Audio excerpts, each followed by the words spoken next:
Welcome to the Flex Forward podcast, where grit meets growth. With your host, Nick Espanet, bringing you stories of resilience, reinvention, and the real climb to success. Good morning, everyone. Welcome to the Flex Forward podcast. Today, we are blessed to welcome Jonathan Nichols. Jonathan is one of the co-founders with his wife, Paula, of Apogee Capital. I've known these guys maybe 2 or 3 years. They're great operators, good to bounce ideas off. We talk through a mastermind that we're part of, every week or two. So I've loved getting to know them. And so, Jonathan, if you can give give the listeners a little idea of what Apogee Capital does and how you guys came to be. Yeah, absolutely. So my wife, Paula, and I got married right at about 8 years ago. And shortly after we got married, she informed me that we needed to have a hobby together. And we couldn't really find anything. We didn't want to go golf or something like that. And so we started to learn about real estate investing and thought, hey, what if we do a hobby that pays us instead of something we have to pay for? And so that's how we got started. And, our initial idea was buy some single family homes on the side and just kind of have a small portfolio. But it took off and did extremely well. And, we began to realize, hey, I think we have not only a knack for doing this, but we really enjoy doing it together. And so that's kind of how the idea of doing a business came out of it. And we went and talked to some of the investors in our community, and they said, hey, if you want to do this full time as a business, you should really do multifamily just due to the scale and ability to really apply professional strengths to investing as opposed to just being a landlord. And so around COVID time, we jumped into multifamily, founded Apogee Capital, and started buying, typically 100-unit type apartment complexes across Texas and Oklahoma. We buy in a lot of tertiary markets as well as DFW, and have done probably 7 or 8 projects since then. And so the rest is history, but we're full-time syndicators and live in the Dallas-Fort Worth area. Awesome. Great stuff. Within the real estate world, over that time you guys have been in it, there's been quite a bit of competition. What do you think sets you guys apart from other people, other guys and girls that are out there trying to do the same thing? Yeah, that's a good question. I would say 2 things. As the real estate investing economy has been a roller coaster the last 5 years, literally. And so I would say initially I was, just call it dumb luck or out of ignorance. I was very hesitant on buying a lot of deals with high leverage bridge debt. So that was kind of our hallmark starting out, as we would go to maybe what some investors would consider softer markets, tertiary markets, but we would buy deals with fixed rate interest. And fortunately, that paid off really well for us initially. We're about to exit one of those deals successfully now, which we're really excited about. Awesome. And so I think that's kind of initially what set us apart. Today, I think that just being in the business and actively doing deals at a time when many people are fearful, we were kind of talking about that before starting the recording, Nick, and just being in the game right now sets you apart automatically. A lot of people are not doing deals because they're afraid, but truthfully, I think this is one of the best times to be jumping in. For sure. That it goes back to the Warren Buffett quote of be fearful when everybody's greedy and greedy when everybody's fearful. We're kind of moving into that fearful time. So have you found that there's anything in particular that is a little more easy for you that others may find challenging? Yeah, my background, so I didn't mention this, but before being in the real estate world, I was an aerospace engineer. I grew up loving all things flight and science and math and that kind of stuff.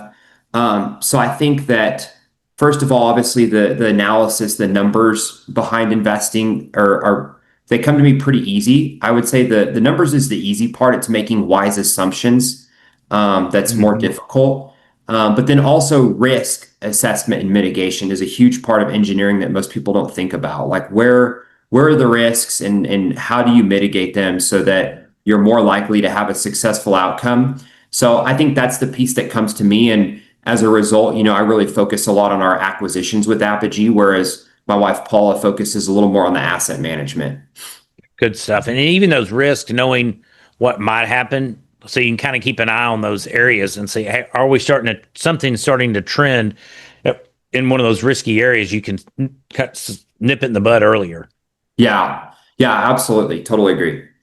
Good. So if someone's listening right now and wants to get better at potentially investing or learn, even anything in life, and do you have any tips that you would give them? Anything in life? Yeah. That's a great question. I mean, I think I kind of see levels of learning as three-tiered personally. I'm very compartmentalized in my mind being, engineer. A great way to start out is just learning on your own. Books, podcasts. So just because we're talking about investing, we'll talk about that, but it could be anything.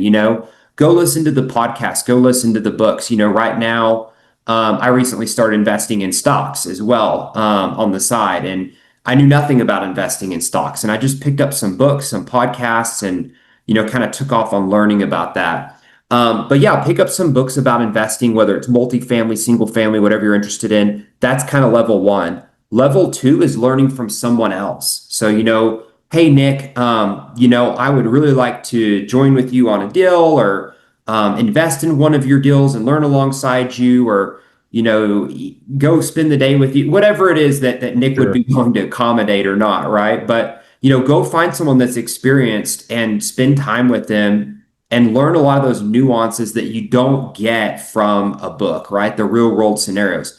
And then the final tier, needless to say, is go do it. Like the best teacher's experience, and then at that point, jumping in the game and just getting active is the way that you learn and develop a really high level of proficiency. Yeah, good stuff. And you do eventually have to pull the trigger. Don't get stuck in the analysis paralysis.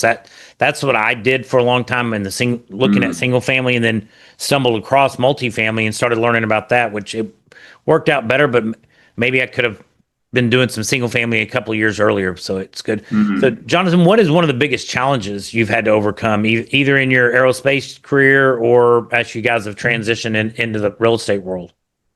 Yeah, probably a couple of things. Transitioning, I would say for me is that it's just been learning about business. I was not a business major in school. I always tell everyone in engineering school across, when you look at like marketing, sales, finance, we take a grand total of 0 classes. Yeah. And so, things for me like learning how to sell, learning how to persuade people, learning about marketing. How does marketing work?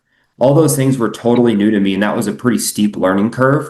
Fortunately, I have a wife who was a business major, but even still, a very steep learning curve.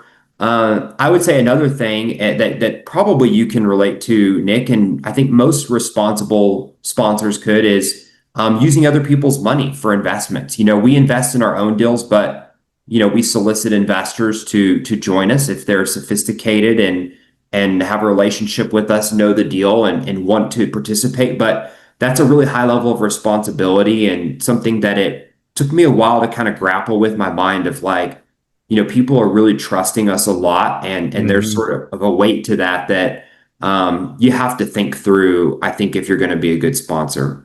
No, for sure. Good stuff. So, what as you've kind of transitioned to this, maybe you started thinking about more passive income, and I think your answer to this because it's what we do. But as people become more and more successful, they may have extra income. Can you give us your thoughts on what, if you like that or not? If somebody has income to either supplement what they're currently making or maybe sometime replace it, what are your thoughts on passive income? Yeah, man, there's about a million directions to go on this. And of course, the last couple of years of multifamily hasn't been the greatest world of passive income for many people I know. The first thing I would say that's just kind of a common myth is I think a lot of people think they're going to be GPs in deals and that is passive income. And I would just say it's not. I don't agree with that at all. I know it's promoted a lot, especially in the educational world of multifamily and whatever, but I don't agree.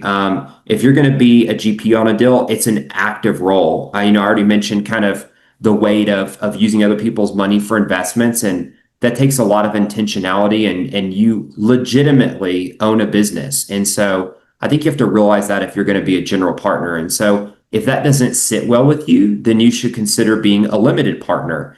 And to be a limited partner, you still need to learn about the business. You still need to learn about investing. And then you need to go develop relationships with someone like Nick, who knows what they're doing, who runs their deals well, and be comfortable with a deal and go invest with them as opposed to doing it yourself. Obviously, there's other investment classes and ways to achieve passive income, but I would just say be careful about the hype, because there's a lot of hype about passive income and only a percentage of it is true. Very true and well said. And I will second what you said on the GP roles. My wife and I joke that we traded our 9 to 5 jobs for 5 a.m. to 9 p.m. jobs, because we're, it's constantly taking calls and trying to follow up. So and we love doing it, but it is, if you're going to be a good operator, asset manager, GP, you need to be, you don't have to micromanage your group, but you need to be checking on KPIs, following up, so it is a very active role as a GP. So Jonathan, as we're wrapping up the interview, do you have any exciting plans or initiatives over the next 6 to 12 months? Yeah, well, I think that from a business perspective, I personally believe it's a great time to buy. We did a few deals last year which have taken off and done pretty well. Looking at some more for this year, early next year. So just trying to buy anything and everything that makes sense and that we can responsibly take on and run well. So I'm excited about that, because I think in a few years we're going to look back and be like, holy cow, I wish I could go back and do more. On a more personal note, my wife and I, we actually just had our first kid about 2 months ago. And so on the personal side, I've been spending a lot of time with her and, her name's Chloe, feeding Chloe, hanging out with Chloe. Basically the house belongs to Chloe now. And so, Sure. That's so awesome. That's where all my personal time is going, and having a lot of fun doing it. Awesome. And I'm sure you heard this and it's true, but that time will fly. So definitely get all your worth. Mine are 20, 18, and 14. So 3 girls that it's hard to believe that one's already launched, one's soon to launch. And then 4 years will be empty nesters in our house. So crazy. We got on the elevator to leave the hospital, Nick, and there was a lady with her kiddo in the stroller. And I was like, oh, you have a cute kid or something like that. And I thought it maybe 2-3 years old. She's like, yeah, he's 6 months. And I was like, holy crap. We got off the elevator. I told Paula, you got to enjoy every day, because in 6 months, that's what she's going to look like, Yeah. It accelerates quickly. Well, awesome. Jonathan, thank you so much for joining us today and sharing some tips and insights with the listeners. If people would like to connect with you, what's the best way to go about that? Yeah, probably the best way would be on our website. It's www.apogeemfc, like multifamilycapital.com.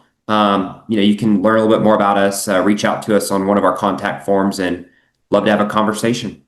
Awesome. Great stuff. Everyone, thanks for tuning in today, and keep go and check out Jonathan and Paula and what they're doing, and give us a like.